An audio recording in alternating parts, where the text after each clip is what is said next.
चल चल जल्दी आइए। एक मिनट, चल। एक सेकंड घबरा मत, हम लोग सीआईडी से हैं। उठो उठो उठो। सर आप लोग सीआईडी से, मुझे बचा लीजिए सर।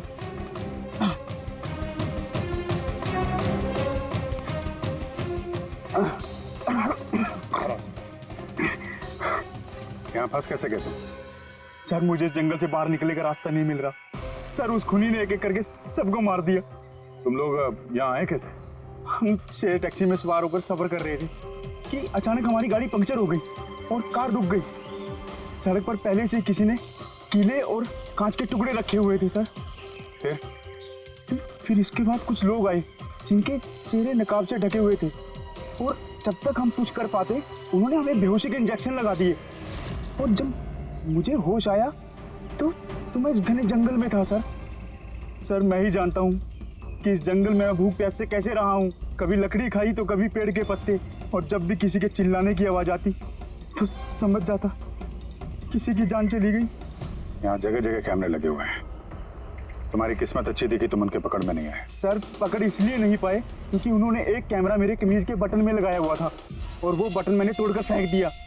शायद इसी वजह से वो मुझे ढूंढ नहीं पाए। तुम्हें अंदाजा है कि बाकी के लोगों में कितने लोग जिंदा हैं अभी तक? मालूम नहीं सर, पर कल रात जब मैं पेड़ पर बैठा हुआ था मुझे किसी के चीखने की आवाज़ आई थी। न जाने वो उनको घायल कर रहे हैं या फिर जान से मार रहे हैं सर। किस तरफ से आवाज़ आई थी, कौन सी दिशा से, कुछ याद है आपको? मेरे पेड़ इस तरफ, शायद उस तरफ से सर।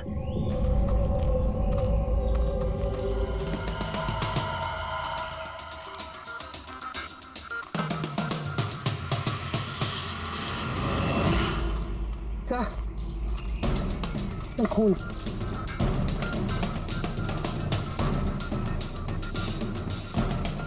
तो यहाँ पर भी। इसका मतलब उनमें से कोई घायल है। किस तरफ गया होगा? सर ये देखिए, खून के कुछ निशान इस तरफ भी जा रहे हैं।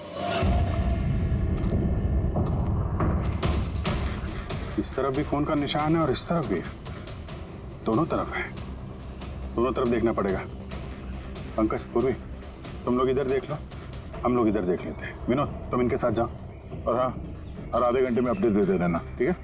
आप आइए।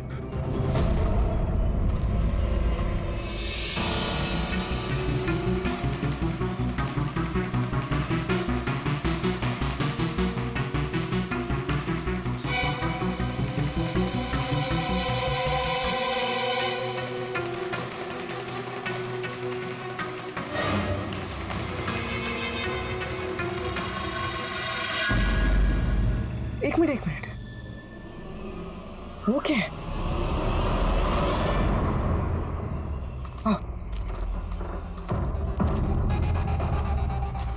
घर, शायद घायल विक्टिम ने यहीं पर पनाह ली हो।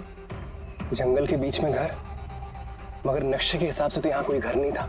हो सकता है ऐसे फिल्म बनाने वालों को ऐसी लोकेशंस की जरूरत पड़ती है ताकि उन्हें कोई ट्रैक ना कर सके। हो सकता है उस घर में जो घायल आदमी है वही मुजरिम हो सकता है पंकज, और ये भी हो सकता है कि आगे और भी कैमरास लगे हों। होशियार रहना।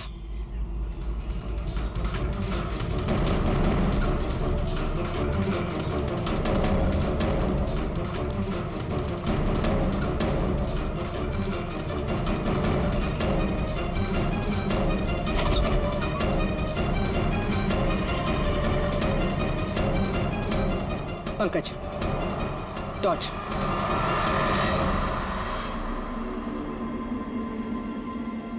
ये घर तो एकदम हिंदी फिल्मों की डरावनी पिक्चरों जैसा।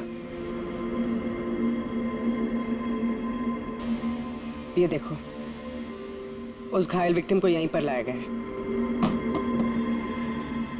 वो आवाज सुनी? अंदर से आ रही है।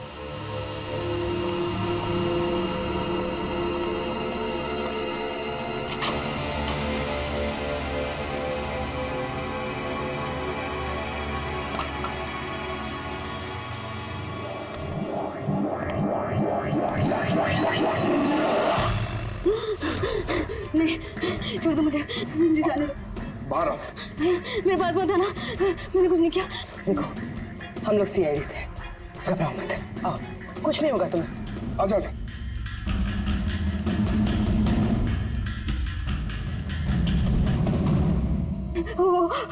वो यहीं पे, वो यहीं पे। अरे पूर्वी, ये लाइट कहाँ से आ रही है? पंकज, पंकज, मुझे कुछ दिखाई नहीं दे रहा। अरे पंकज सर, पूर्वी मैम, पंकज सर।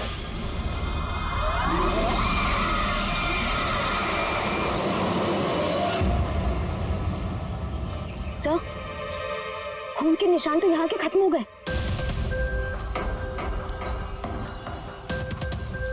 ऐसे कैसे हो सकता है? घायल आदमी अगर यहाँ पर आएगा तो यहाँ से अचानक कैसे गायब हो जाएगा? शायद वो मुजरिमों के हाथ लग गया यहाँ इस पॉइंट पे पहुंचने के बाद। हो सकता है। पता नहीं मोहित के अलावा और कोई है जिंदा कि नहीं। 1 घंटा हो गया तो पूर्वी और पंकज का कोई फोन कॉल नहीं है।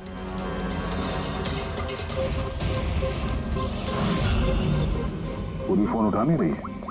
पंकज, देखता हूँ।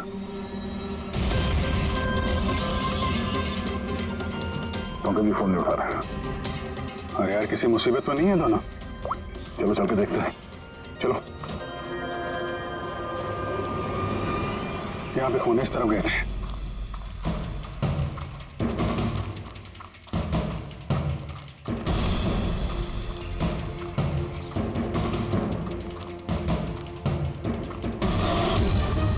घर के अंदर शायद कोई हो, अंदर जाके देखता हूँ।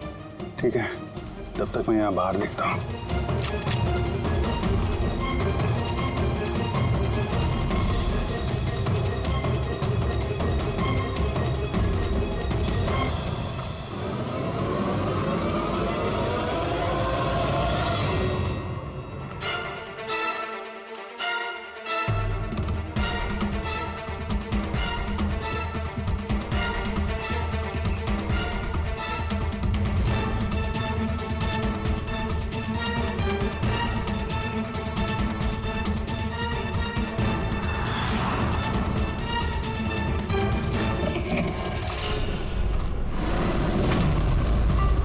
पंकज कब आए?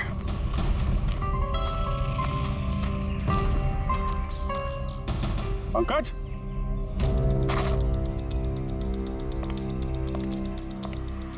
पंकज,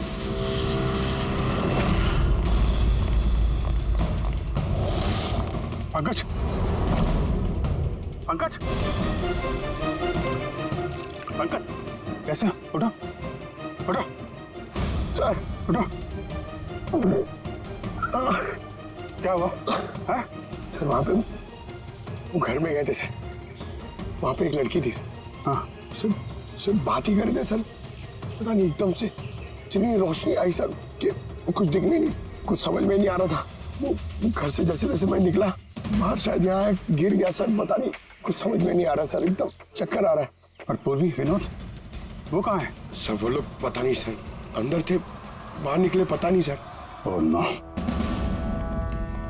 क्या हुआ क्या तुम्हें? ये ठीक है। पूर्वी और विनोद मिले? नहीं, उस घर के अंदर तो कोई भी नहीं। ओह गॉड, उन्हें कहीं कुछ हो ना गया हो।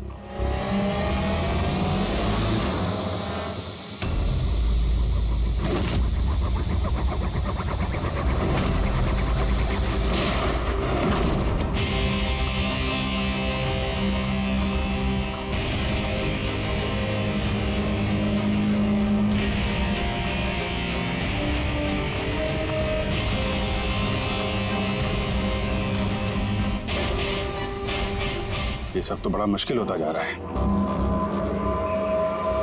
हमें वापस जाना होगा। चलो। क्या मतलब? ये खुद है, हमें ये नहीं मालूम है कि अपराधियों की तादाद कितनी है, कितने कैमरे लगा रखे हैं यहाँ पे, कितने हथियार हैं उनके पास, ऊपर से हम पे हर वक्त नजर रखे हुए हैं। अभी फिलहाल हम उनसे मुकाबला करने की तैयारी में नहीं है। और पूर्वी, उसे यहाँ पे अकेला छोड़ के चले जाएंगे हम? यार दया देखो, पूर्वी उनके चंगुल में फंस चुकी है। हम उसको बचाने जाएंगे तो हम भी नहीं बच पाएंगे। अभिजीत क्या हो क्या गया तुम्हें? कुछ याद है सीआईडी में हमें पहले क्या सिखाया था? यही कि सबसे पहले अपने साथी को पीछे मत छोड़ना, चाहे वो जिंदा हो या मर चुका हो। अरे यार, हर लड़ाई रूल बुक के हिसाब से नहीं लड़ी जा सकती। हमें यह भी सिखाया गया था कि प्रेजेंस ऑफ माइंड का इस्तेमाल करना अलग अलग परिस्थितियों में। आई एम सॉरी, तुम्हारे इस थॉट से मैं एग्री नहीं करता। आई एम सॉरी, तुम्हें जाना है तुम जा सकते हो, बिना पूर्वी के मैं यहाँ इस जंगल से बाहर नहीं जाने वाला। जिद मत करो दया, हमें यह भी नहीं मालूम है कि पूर्वी जिंदा है कि नहीं। अभिजीत वो एक सीआईडी ऑफिसर है, इतनी आसानी से हार मानने वाली नहीं है। वो बेचारी अकेली लड़ रही होगी उन मुजरिमों से, और अब जब उसे सबसे ज्यादा जरूरत है हमारी, हम स्पीड दिखा के भागेंगे यार। ज्यादा जरूरी यह है कि जो लोग उस गिरोह के कैद में नहीं आए हैं उनको बचाया जाए। और तुम्हें पूर्वी की इतनी परवाह है तो जिद मत करो, मेरे साथ चलो, हम लोग अच्छी प्लानिंग बना के वापस आएंगे। चलो। इसे हो क्या गया सर? अभी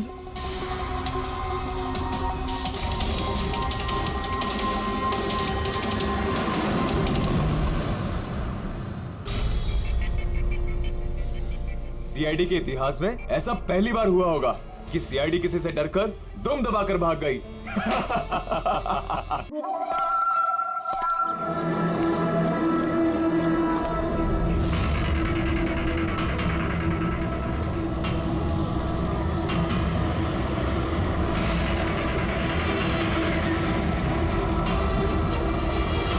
ए भाई, गाड़ी आगे ले।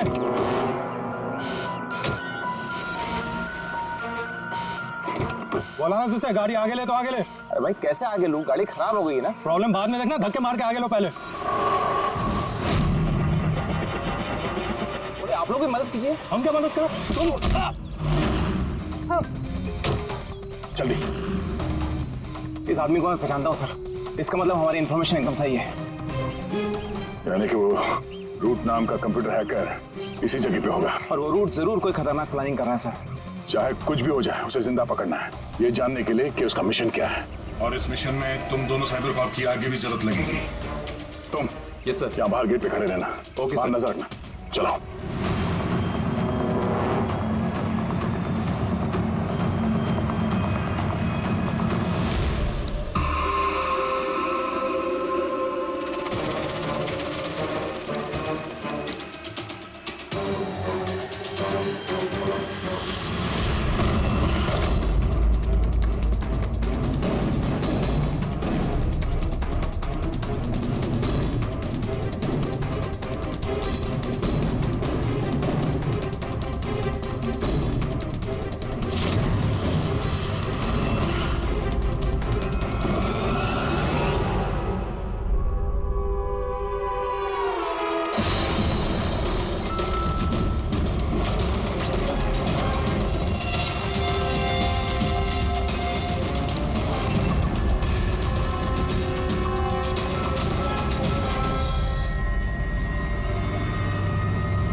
तो कोई नहीं।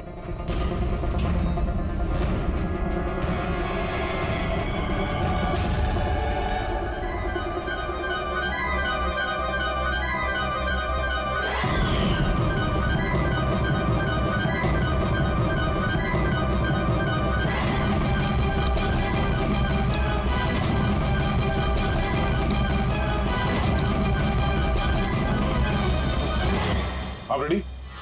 सर सब जगह देख लिया, यहाँ पे कोई नहीं है। खबर तो गलत नहीं हो सकती, यहीं कहीं होना चाहिए। चलो देखते हैं।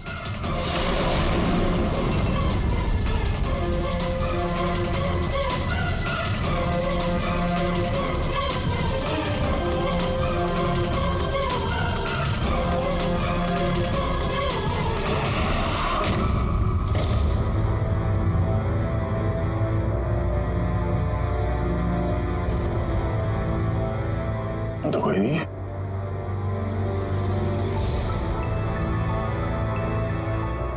शहर अभी भी गर्म है, लगता है यहाँ पे कोई था अभी।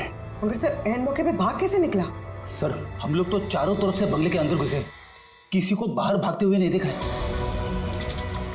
सर हाँ, सर ये मॉनिटर देखिए, ये तो घर के आसपास की फुटेज चल रही, कहीं वो हमें देख के भाग तो नहीं गया? हो सकता है वो ज्यादा दूर नहीं गया होगा। जरा इस जगह को अच्छी तरह से चेक करो, और पूर्वी इस कंप्यूटर को चेक करो, देखो क्या मिलता है। तब तक मैं गेट पे जाके देखता हूँ।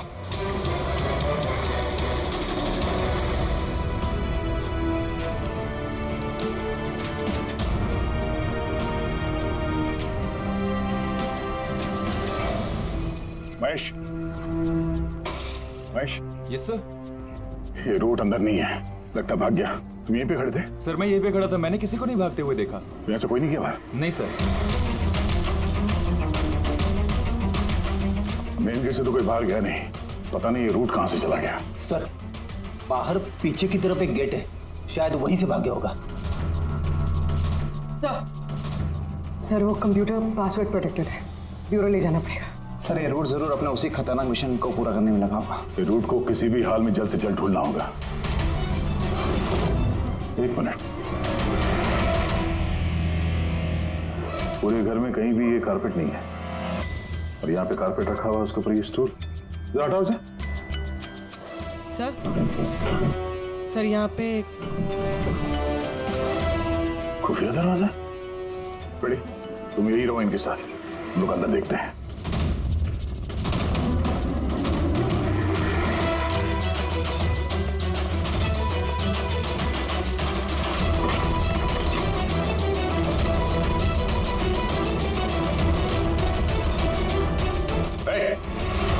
अब अगर अपने बचाव में कुछ कहना चाहती हो तो यही वक्त है। मुझे कुछ नहीं कहना, जो भी कहना मेरा वकील कहेगा। सर हमने इस रूट का कंप्यूटर सिस्टम एक्सेस कर लिया है और इंक्रिप्शन में भी सफल हो गए। कुछ पता चला? हाँ सर इसने पिछले कुछ दिनों में इंटरनेट पे भयानक वीडियोस पोस्ट किए। डार्क वेब पर sir. Actually dark web internet की एक ऐसी काली जगह होती है सर, जहाँ पर हर मुजरिम अपने गैरकानूनी कामों को एक टेक्नोलॉजी की मदद से अंजाम देता है, जैसे हथियारों की तस्करी हो, किडनी की चोरी, या फिर किसी को मारने की सुपारी। सर ऐसा कोई भी काम नहीं है जो इस साइट पर नहीं होता है। समझ में ये बात नहीं आती, जब सब कुछ इतने खुले में होता है, सबको पता है, तो इसे रोकने के लिए हम कुछ करते क्यों नहीं? सर ये इतना आसान नहीं है। एक्चुअली इस साइट पर जाने के लिए आपको एक कंप्यूटर सॉफ्टवेयर की जरूरत होती है, जो चुनिंदा हाई प्रोफाइल मुजरिमों के पास ही होता है। जैसे कि ये रूट। Yes sir. और सर जैसे कि हमें पता है कि इस डार्क वेब पे आईपी एड्रेस और यूजर आईडी ये दोनों गुप्त रहते हैं। जरा दिखा कौन सा वीडियो डालें इस रूट ने।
बाप रे, ये तो किसी डरावनी फिल्म का भयानक सीन है।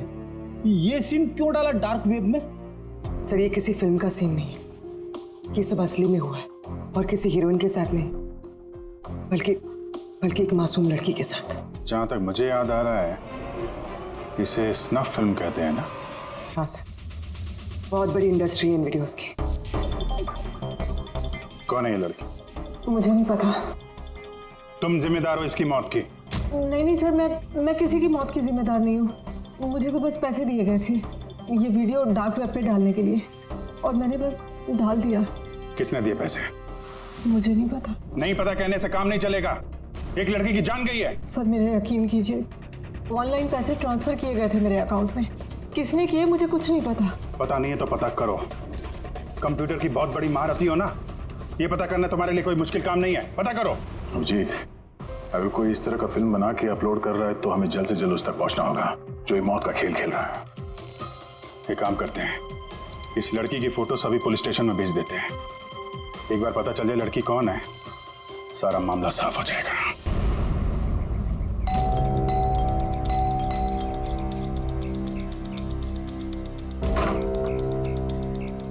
जी कहिए, किससे मिलना है? ये रिया का घर है ना? हाँ, मैं उसका पापा। आइए।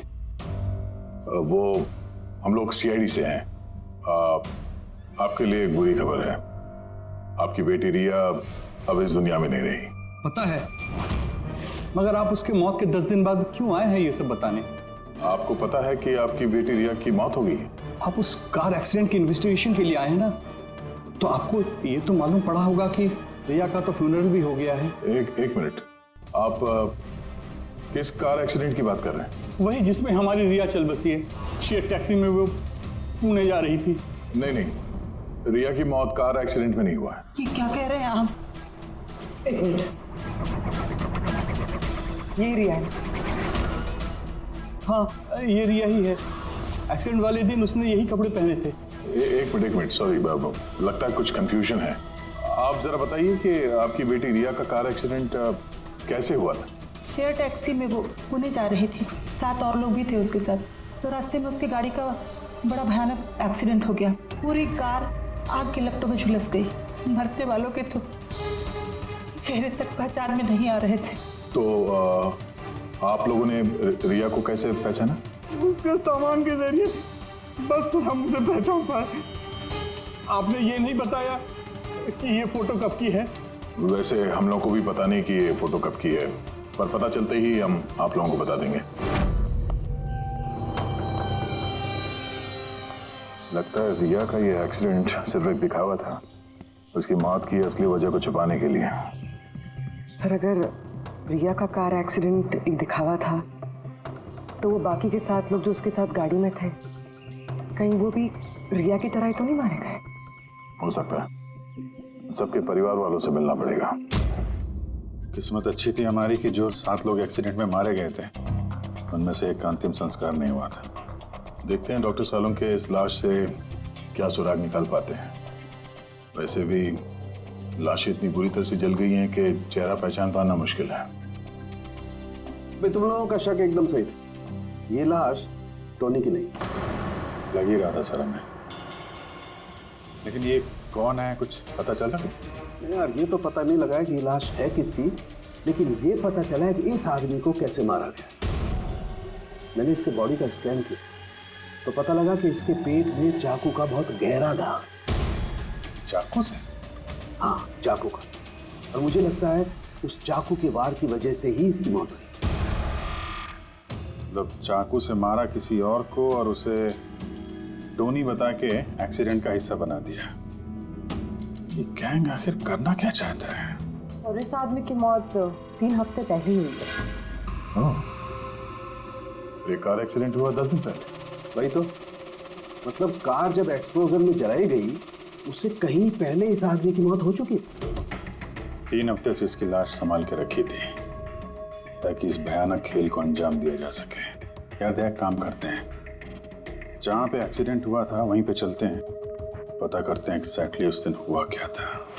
मैं तो मजे से कार चला रहा था सर, और रेडियो पे गाने सुन रहा था। तभी अचानक से मैं जोर का धमाका सुना मैं तुरंत अपने कार से निकला और मैंने देखा कि मेरी सामने एक कार आग की लपटों में जल रही थी। मुझे समझ में नहीं आ रहा था कि मैं क्या करूं। तो ये कितने बजे की बात है?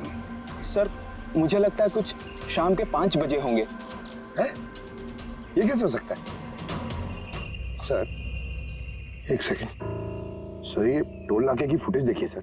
यहाँ पे तो गाड़ी 3:30 बजे क्रॉस हुई थी, फिर ये जगह वहां से 20 किलोमीटर दूर ही है सर। तो 20 किलोमीटर का सफर तय करने में 1.5 घंटे तो नहीं लगने चाहिए। रास्ते में कोई ढाबा होटल भी नहीं है, कोई चाय वाय के लिए रुक जाए जहाँ पे। एग्जैक्टली। तो उस हिसाब से गाड़ी को यहाँ पे 4 बजे पहुँच जाना चाहिए था, अगर यहाँ पे एक्सीडेंट हुआ 5 बजे। इसका मतलब है ये जुर्म इस 1 घंटे में ही हुआ है। तो गाड़ी को उस समय कहीं ले जाया गया और उन सबको उतार के उसमें 7 लाशें रख दी गई। और उसके बाद गाड़ी को यहाँ पे लाके ब्लास्ट करवा दिया। सब प्लान था। सर लगता है इन सब लोगों को वहीं लेके गए हैं जहाँ पर रिया को लेके गए थे, वो स्नफ फिल्म बनाने के लिए। जगह जल्द से जल्द ढूंढनी होगी यार। पूर्वी ने SMS भेजा तो किसी पेड़ की फोटो है। हाँ पूर्वी। सर ये पेड़ जिसकी फोटो भेजी है मैंने, इसे मोरिंगा ओलिफेरिया कहते हैं सर। हाँ सर ठीक ऐसा ही पेड़ रिया वाले फुटेज में भी है। ये देखिए सर, उस फुटेज का स्क्रीनशॉट भेज रही हूँ मैं। सर ये पेड़ महाराष्ट्र के 2 जंगलों में पाए जाते हैं। ये तो एग्जैक्टली वैसे ही पेड़ है, महाराष्ट्र के 2 जंगलों में। कौन कौन से जंगलों में? सर एक जंगल है जो नासिक के पास है और दूसरा जंगल एक्सीडेंट वाली जगह से सिर्फ 1 घंटे की दूरी पे है, और इस जंगल का नाम है प्रीफिक्स फॉरेस्ट। जरूर ये मौत का खेल इस प्रीफिक्स जंगल में ही हुआ है। प्रीफिक्स फॉरेस्ट तो काफी बड़ा जंगल है यार, मीलों तक फैला हुआ है। फॉरेस्ट ऑफिसर की मदद लेनी होगी।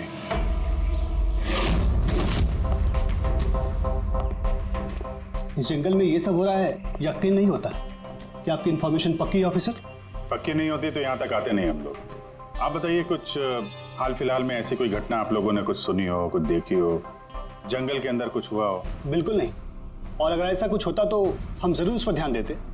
चलो कोई नहीं, फिर भी अपनी तसल्ली के लिए एक बार हम जंगल देखना चाहेंगे। श्योर। वैसे सर आप लोग पूरा जंगल देखना चाहेंगे? क्योंकि मीलों तक फैला हुआ है ये, इसमें काफी वक्त लग सकता है। नहीं, हम पूरा जंगल नहीं देखेंगे।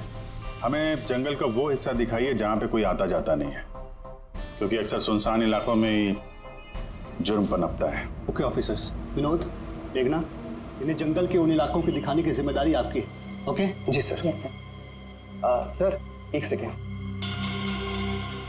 सर ये देखिए, सर ये जंगल का सबसे घना और सुनसान इलाका है। मेरी समझ से हमें यहीं से शुरू करना चाहिए। ठीक है, देख।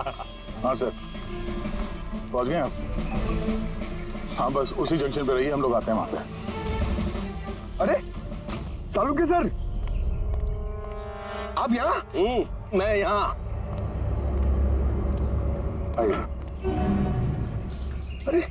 अरे तुम्हें क्या लगा हम लोग पूर्वी को ऐसे ही छोड़ देंगे जंगल में मरने के लिए? हैं? तो आपका और दया सर का झगड़ा झूठा था। जब अभिजीत ने वहां पे कैमरा देखा तो उसने मुझे इशारा किया। पता नहीं और कितने ड्रोन लगा रखे होंगे हम पे नजर रखने के लिए। जो आदमी उस कैमरे के जरिए हम पर नजर रखे हुए था, उसकी आंखों में धूल झोंकना जरूरी था, इसलिए। अब वो लोग ये सोच के बैठे होंगे कि हम लोग जंगल से निकल गए, थोड़े रिलैक्स भी हो जाएंगे। यही मौका है हम पे हमला करने का। जी ये लो, ये तुमने मंगाया था। ये क्या डिवाइस है सर? ये जैमर है पंकज। आसपास इस एरिया में जितने भी कैमरे होंगे सब जैम हो जाएंगे। अब वो हम पे नजर भी नहीं रख पाएंगे। और ये ड्रोन पे जो कैमरा लगा है, इसकी रेंज 7 किलोमीटर सिर्फ। बैटरी तो खत्म होने वाली है। इसका मतलब अगर हम इसे नहीं पकड़ते तो ये वापस उनके अड्डे पे जाता बैटरी बदलने के लिए। जरा आईपैड निकालना, नक्शा निकालो उसमें।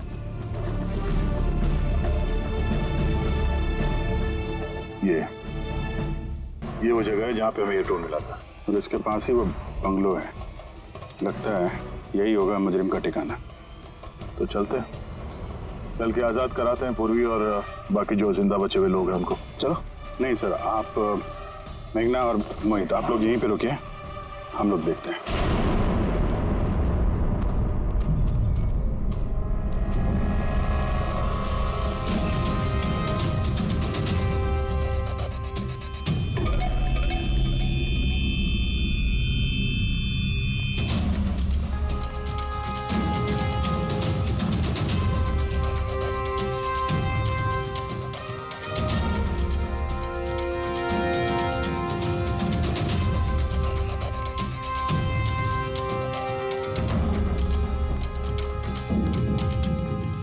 यार पूरा सिस्टम बंद कैसे हो गया?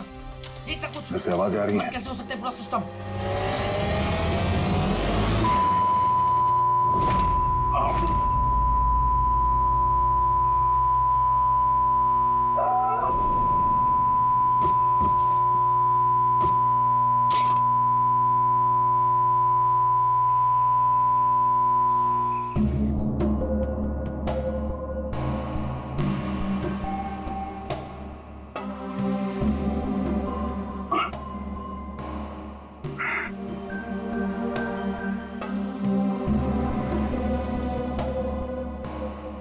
पंकज,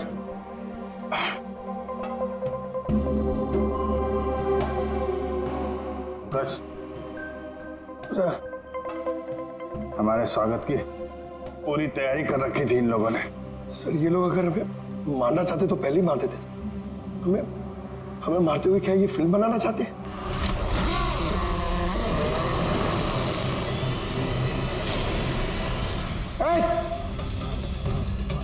सर्च जाओ, सर्च। मैं हूं पंकज। पूर्वी,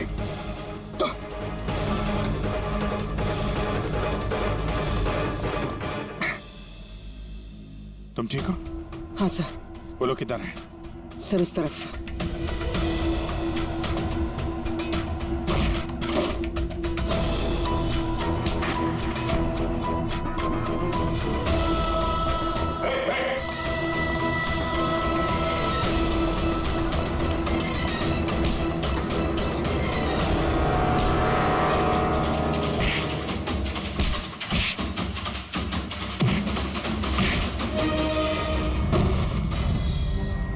सर चल चल।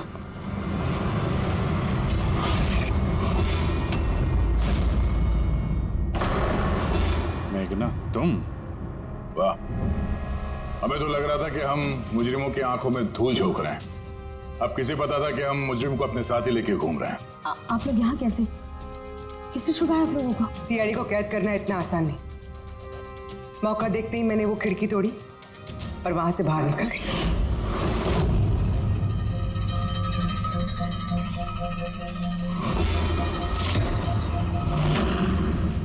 और उसके बाद मैंने उन्हीं लोगों का पीछा किया जिन लोगों को तुमने भेजा था मुझे ढूंढने के लिए। और फिर मैंने उस नकाबपोश आदमी को देखा और उसका भी पीछा किया।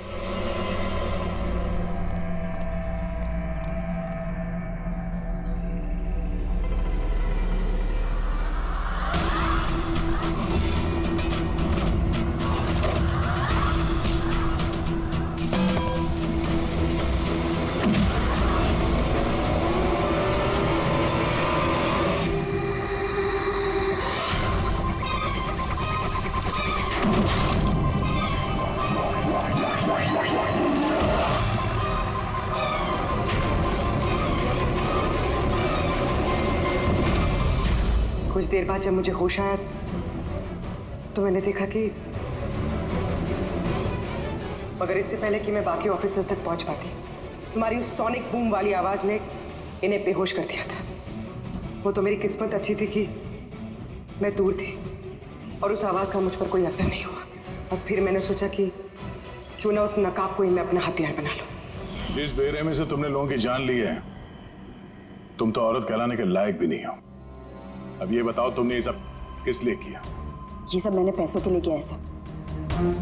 जितने पैसे मुझे इस काम के लिए मिल रहे थे ना, उतना तो मुझे अपनी जॉब में 5 साल में भी नहीं मिलता। और वैसे भी क्या फर्क पड़ता है, रोज इतने लोग मरते हैं, अगर 2-4 और मर गए तो क्या हुआ?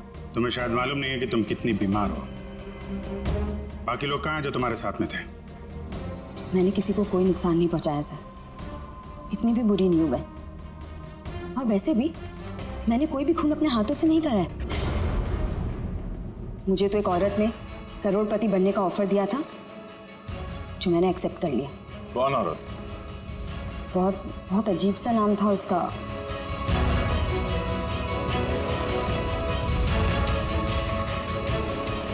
रूट। रूट?